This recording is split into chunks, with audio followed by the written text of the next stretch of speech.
Hola, bienvenidos a esta segunda clase de MATLAB. En esta clase vamos a profundizar en el concepto de vectores para ver un poco más de lo que podemos hacer con estas listas de números.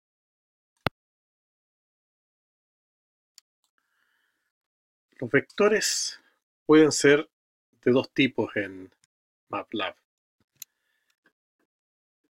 Un vector fila se escribe separado por espacios o por comas y los números de la lista se presentan hacia el lado. El otro tipo de vector es un vector columna. Los vectores columna se escriben separados sus componentes por punto y coma, y MATLAB los escribe hacia abajo. Supongamos ahora que yo tengo dos vectores que son del mismo tipo y del mismo tamaño. Por ejemplo, tengo un vector X que tiene estas tres componentes, 5, menos 3 y 8. Y otro vector Y que tiene las componentes 1, 7 y menos 6. Cuando dos vectores son del mismo tipo, del mismo tamaño, yo los puedo sumar y los puedo restar. Por ejemplo, digo X más Y, y el resultado es un vector en que la suma se ha hecho componente a componente. 5 más 1 es 6, menos 3 más 7 es 4, y 8 menos 6 es 2. Hay una operación que desde el punto de vista matemático es muy importante, y es el producto interno, también llamado producto punto, entre un vector fila y un vector columna.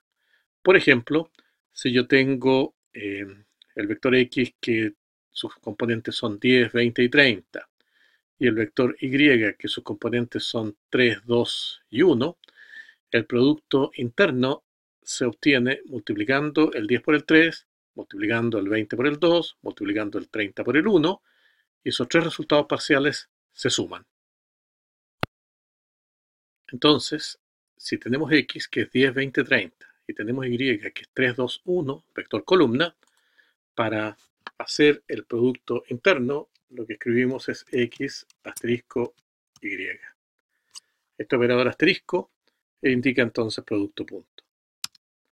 Y el resultado es 100, que era 10 por 3, 30, 20 por 2, 40, 30 por 1, 30. La suma de esas tres cifras es 100. Otra operación útil es la operación de transposición. Si yo tengo un vector X, su vector transpuesto, que se escribe X', si X era un vector fila, se transforma en vector columna, y viceversa. Si era vector columna, se transforma en vector fila. Un uso interesante de esa operación de transposición es, por ejemplo, para calcular la norma euclidiana de un vector ABC. Esa norma euclidiana se define como la raíz cuadrada de la suma de los cuadrados, o sea, raíz de a cuadrado más b cuadrado más c cuadrado. Veamos cómo podemos hacer eso en MATLAB. Entonces, si tomamos nuestro vector X, cuyas componentes son 10, 20, 30, y le queremos calcular la norma euclidiana, lo que tenemos que hacer es calcular 10 al cuadrado más 20 al cuadrado más 30 al cuadrado, y a todo eso tomarle raíz cuadrada. ¿Cómo hacemos eso en MATLAB? Podemos aprovechar esta operación de transposición. Si yo calculo X', si digo que es X',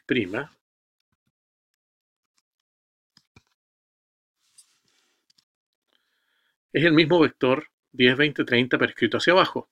Y si yo ahora calculo X', o más bien X, producto interno con X', lo que vamos a obtener es el resultado de multiplicar la primera componente de X por la primera componente de X', sea, eso me va a dar el 10 al cuadrado. Luego la segunda componente de x por la segunda componente de x', el 20 al cuadrado. Y luego la tercera componente de x por la tercera componente de x', que es el 30 cuadrado, todo eso sumado a 1400. De modo que si yo quiero finalmente tener la norma euclidiana, tengo que hacer la raíz cuadrada, eso se escribe SQRT, de x por x'. 37.4166 es la norma euclidiana del vector x.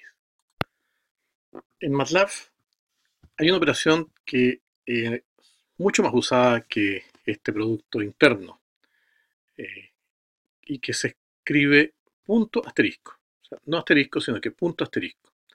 Se aplica a dos vectores que tienen que ser del mismo tipo, del mismo tamaño, y lo que hace es que va aplicando la operación de multiplicación entre la primera componente de un vector con la primera componente del otro, luego segunda componente del primer vector, segunda componente del otro y así sucesivamente, pero en lugar de sumar todos esos resultados parciales, los deja por separado. Por lo tanto, el resultado es otro vector que tiene el mismo tamaño que los vectores originales. Por ejemplo, si nosotros tenemos un vector x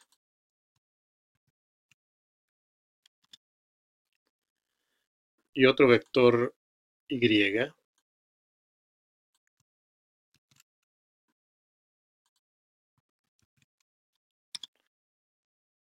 y queremos calcular un vector z que sea el producto punto asterisco, es mejor, digamos, para no confundirlo con el producto punto matemático, el producto punto asterisco entre x e y, lo que vamos a tener entonces como resultado es un vector que tiene cuatro componentes, porque los vectores x e y son de largo 4. La primera componente va a ser, el resultado va a ser 5 por 2, va a ser 10. La segunda componente va a ser 3 por 1. La tercera componente va a ser 2 por 4.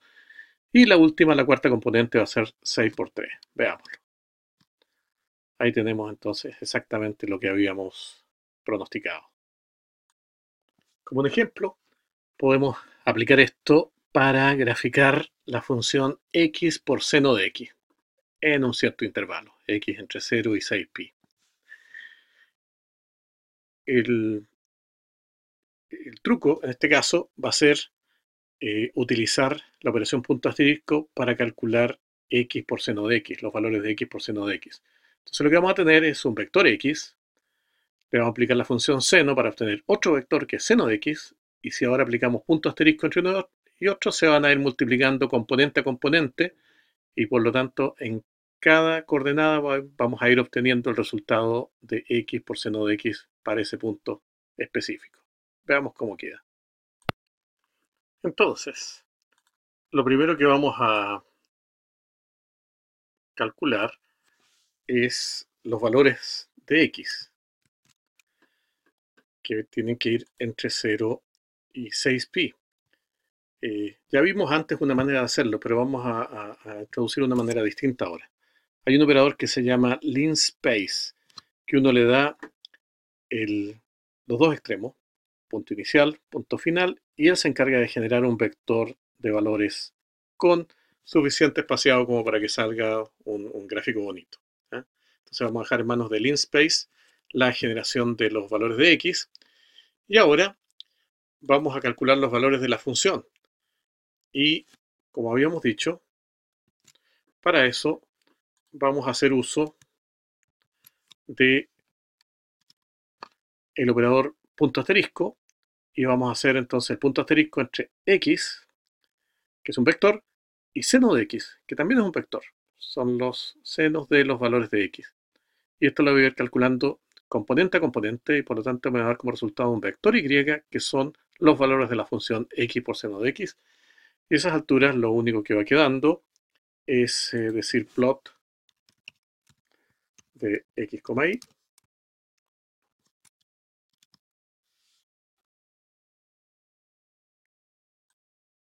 Aquí lo tenemos. Y con eso tenemos nuestro gráfico. Podemos agregar un grid, que es el cuadriculado, y eso lo deja un poco más bonito. Ahora, estas operaciones componente a componente existen no solo para la multiplicación. Por ejemplo, también existe para la división, punto slash. Y eso quiere decir entonces que, dados dos vectores, se van a ir calculando los cocientes entre una componente de uno y la componente respectiva del otro, y los resultados se van dejando en el vector resultante. Eso lo podemos usar, por ejemplo, para calcular este tipo de suma. 1 más un medio, más un tercio, más un cuarto, más un quinto. Este es un tipo de suma que se llama suma armónica. Veamos cómo lo hacemos. Vamos primero paso a paso. Vamos a generar un vector de puros unos. Hay un operador que se llama once, que me genera un vector de 5 unos. Eso lo escribimos así, 1,5. Este 1 en realidad no es el valor que va a rellenar. Once siempre coloca unos. Por el momento es una receta. Más adelante vamos a ver que cuando esto no es un 1, eso me genera no un vector, sino que una tabla de valores. Así que la receta por el momento es esta. Con eso tenemos un vector de puros unos, que van a ser los numeradores, ¿no es cierto?, en la suma armónica. Luego necesito los denominadores. Los denominadores los voy a llamar n, y van a ser los números del 1 al 5. ¿Cierto? Y con esto estamos listos para calcular los cocientes. 1 dividido por 1, 1 dividido por 2, 1 dividido por 3, 1 dividido por 4, 1 dividido por 5. Y eso lo puedo llamar frac. Y la manera de hacerlo es usando el operador punto slash. Eso me calcula los cocientes componente a componente, y ahí los tenemos, ¿no es cierto? De modo que a esas alturas lo único que va faltando para completar la tarea es sumar todas las componentes de frac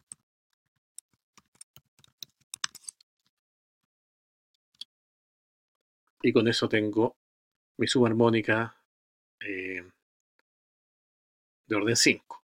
1 más un medio, más un tercio, más un cuarto, más un quinto. Ahora, habíamos dicho que este era como el paso a paso. En realidad, todo esto se puede escribir en una sola línea. Y la línea es la siguiente.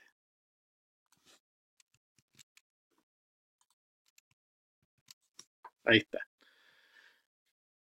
¿Qué dice esa línea? Dice que hay que calcular el punto slash entre 1 y los números del 1 al 5. Lo que hay aquí abajo, el 1, 2.5 entre paréntesis, es un vector de los números del 1 al 5. Lo que hay a la izquierda, cuando es un escalar, y abajo lo que hay es un vector, este escalar automáticamente se transforma en un vector en que se repite el 1 la cantidad de veces que sea necesaria. Entonces, en realidad no tengo necesidad en este contexto de usar este operador once que había visto antes. Queda implícito. Hago el punto slash y al resultado, sin necesidad de guardarlo en una variable temporal, le aplico suma de inmediato. Vamos. Y el resultado es el mismo que teníamos antes, por supuesto. Como un último ejemplo, vamos a plantear el corregir un test de alternativas. La idea es que vamos a tener dos vectores. Un vector va a ser la pauta, en que vienen las respuestas de las preguntas una por una. Y voy a suponer que las respuestas son un número del 1 al 5. Y si una cierta pregunta un alumno no la respondió, una respuesta omitida, eso va a ser un 0. Entonces mi primer vector es el vector de pauta. Y el segundo vector es el vector de las respuestas del alumno. Entonces para corregir lo que hay que hacer es ir comparando componente a componente y cada vez que son iguales, eso suma un punto. El operador que me permite comparar por igualdad se escribe igual igual. Es un doble signo igual y el resultado es un 0 o un 1. Si eran iguales me entrega un 1, si no eran iguales me entrega un 0. Y finalmente si yo le aplico el operador de suma, voy a tener el puntaje total. Veamos entonces. Tenemos nuestra pauta. Supongamos que esas son las respuestas correctas, pregunta a pregunta, en el vector pauta. Y ahora en este otro vector coloquemos las respuestas del alumno. Fíjense ustedes, en la primera está correcta, la segunda la omitió, la tercera está correcta, la cuarta está mala, ¿no es cierto? Y así sucesivamente. Entonces, ¿qué es lo que yo tengo que hacer? Ir comparando componente a componente, eso lo hace el operador igual igual, y luego aplicarle la suma, y el resultado va a ser el puntaje obtenido por este alumno en este control, en este test. Veamos. Entonces, aquí tenemos nuestro puntaje, que va a ser la suma de todas las comparaciones por igualdad entre la respuesta del alumno y la pauta. En este caso, obtuvo 5 puntos. A continuación, vamos a ver otro problema que nos permite hacer uso de vectores. Este problema lo vamos a llamar tiro al blanco y es una simulación del lanzamiento de dardos a un blanco. Más precisamente, lo que vamos a decir es que tenemos un círculo inscrito dentro de un cuadrado de 1 por 1, por lo tanto el radio del círculo es 1 medio, y vamos a lanzar una cantidad grande de dardos, pongámosle 1000, podrían ser más, ¿no es cierto?, al azar sobre este cuadrado. Y vamos a calcular cuál es la fracción de los dardos que caen dentro del círculo. Concretamente, eso, ¿cómo lo vamos a hacer? Vamos a generar 1000 pares de coordenadas x, y al azar que van a representar los puntos donde caen cada uno de los 1000 dardos. Entonces, una coordenada x, y podría estar aquí, por ejemplo, en este punto. Eso quiere decir que ahí cayó un dardo y para cada lanzamiento yo voy a necesitar saber si ese lanzamiento está dentro del círculo o fuera. ¿Okay? Bueno, para eso lo que tenemos que hacer es calcular la distancia desde este punto hasta el centro. El centro está en las coordenadas 1 medio, 1 medio. Y para calcular la distancia lo que tenemos que hacer es calcular la diferencia al cuadrado entre el x, donde cayó el dardo, y la coordenada x del punto central, que es 1 medio. Y lo mismo acá, la diferencia entre el y, entre el que cayó el dardo, y el y del punto central, y todo eso al cuadrado, una distancia euclidiana. Tomamos la raíz cuadrada de eso y eso tiene que ser menor o igual que el radio, que es 1 medio. Equivalentemente lo que podemos hacer es no tomar la raíz cuadrada, pero en ese caso la suma de estas distancias al cuadrado tiene que ser menor o igual que el radio al cuadrado, o sea, menor o igual que 1/4. Eso lo podemos implementar en un programa en MATLAB que diría lo siguiente. Diría, generamos 1000 números al azar, ¿ya? Y esas son nuestras coordenadas x. Estos 1000 números al azar por forma normal están entre 0 y 1, una distribución uniforme entre 0 y 1. Luego generamos 1000 números al azar, que son nuestras coordenadas y. Luego, para cada coordenada x le restamos 1 medio, la elevamos al cuadrado. Para cada coordenada y le restamos 1 medio, la elevamos al cuadrado. Sumamos, y eso tiene que ser menor o igual que 1/4. Ahora, si miramos con más cuidado esta fórmula, en realidad es una fórmula de vectores. Estoy diciendo punto gorrito cuadrado. Acá estoy diciendo punto gorrito cuadrado. ¿Qué quiere decir eso? Quiere decir que cada coordenada x se le resta 1 medio y se le da al cuadrado. Entonces esto es un vector. A cada coordenada y se resta un medio y se eleva al cuadrado. Esto también es un vector. Se suman los dos vectores. ¿Ah?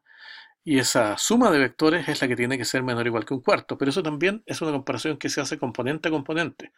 Cada componente del vector resultante aquí puede ser menor o igual que un cuarto o puede no ser menor o igual que un cuarto. Si es menor o igual que un cuarto, en ese punto vamos a obtener un 1 en el vector resultante. Si no es menor o igual que un cuarto, vamos a obtener un 0. ¿Ya? El 1 es verdadero, el 0 es falso. Por lo tanto, finalmente, si queremos saber cuál es la fracción de puntos que cayeron adentro, tendríamos que ejecutar esto.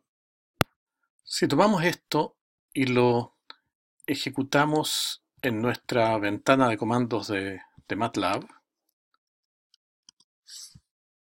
vamos a tener aquí un cierto resultado. ¿Ah?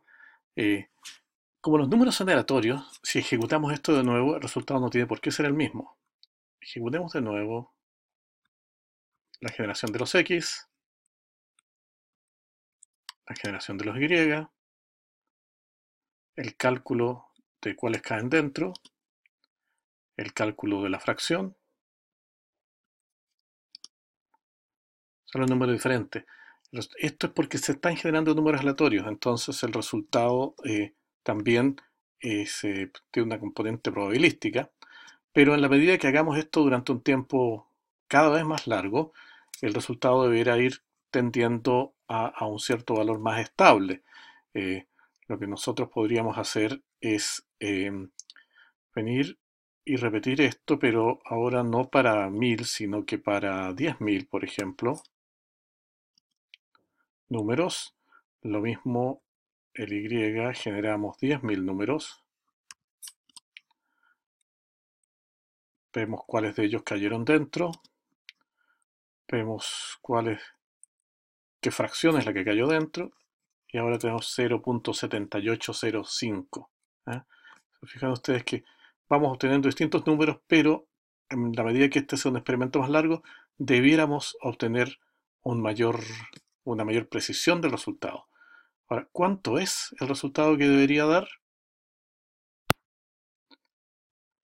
El área del círculo, si tiene radio r, es pi r cuadrado. El área del cuadrado, si lo que tiene adentro inscrito un círculo de radio r, va a ser un cuadrado de 2r por 2r, por lo tanto es 4r cuadrado. La fracción que cae adentro es proporcional al cociente de las respectivas áreas. Por lo tanto, pi r cuadrado dividido por 4r cuadrado da pi cuartos.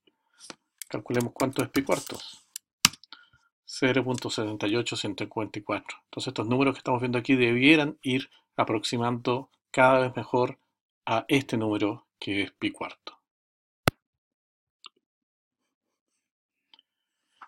Para estudiar la convergencia, lo que podemos hacer es lo siguiente. Calculemos la suma acumulativa del vector in. ¿Qué quiere decir esto? Quiere decir que vamos a ir sumando paso a paso cuántos puntos han caído dentro a lo largo del proceso.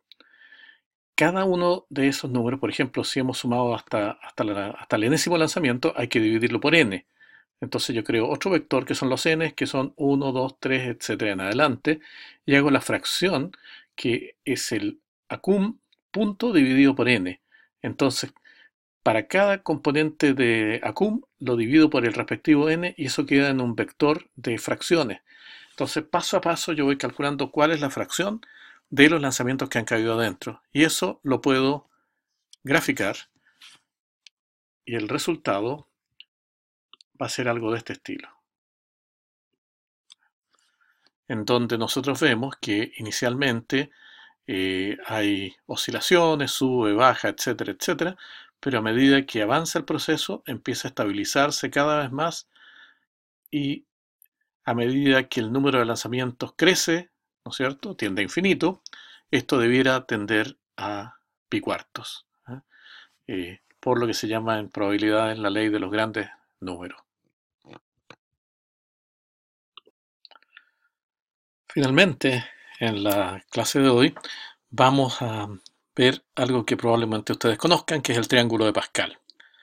El triángulo de Pascal que ustedes ven aquí es un conjunto de números en que cada fila son los coeficientes de la expansión del binomio x más y elevado a la n. Por ejemplo, este 1 y este 1 aquí corresponden a x más y.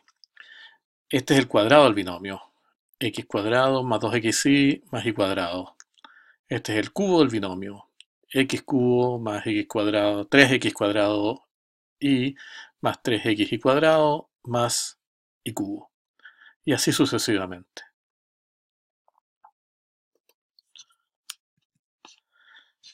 El ejercicio que queremos hacer ahora es construir el triángulo de Pascal. Para eso observamos que cada número que está en el triángulo es la suma de los dos que están exactamente arriba de él, inmediatamente arriba de él. Por ejemplo, 2 más 1 es 3, 3 más 3 aquí es 6, 1 más 3 es 4. Y eso es cierto incluso aquí en los bordes si es que suponemos que esto está relleno con ceros hacia la izquierda, por lo menos un cero. ¿Ah? Porque eso me permite decir que 0 más 1 es 1, y lo mismo acá, 0 más 1, 1, 0 más 1, 1. Todo el borde izquierdo queda definido de esa manera. Este triángulo en realidad lo podemos escribir como un rectángulo si hacemos que siempre comencemos desde el extremo izquierdo. Y vamos a colocar un 0 a la izquierda precisamente para poder hacer que esta relación de que cada número es la suma de los dos que están encima de él se cumpla incluso en el extremo izquierdo. Solo que ahora, como lo escribimos en forma de rectángulo y no de triángulo, ya la relación cambió levemente y ahora cada número es la suma del que está encima de él más el que está encima y uno hacia la izquierda. Por ejemplo, 2 más 1, 3. Por ejemplo, 3 más 3, 6. 3 más 1, 4. Y así sucesivamente. Y podemos suponer que esto está extendido hacia la derecha con tantos ceros como necesitemos. Veamos en primer lugar una solución que podríamos decir al estilo clásico. Para esto vamos a suponer que tenemos nuestro vector A y vamos a usar un vector auxiliar B. Entonces, suponemos que B también tiene ceros en la primera posición, de modo que solo necesitamos rellenar el resto. Y para cada i, desde 2 hasta 10, ¿cierto? B sub i sería A sub i, si este es B sub i, este sería A sub i, más A sub i menos 1. Y eso lo hacemos para cada uno de los elementos hasta el final del vector.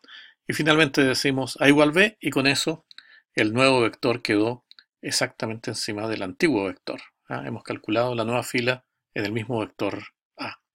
Esa es nuestra solución clásica.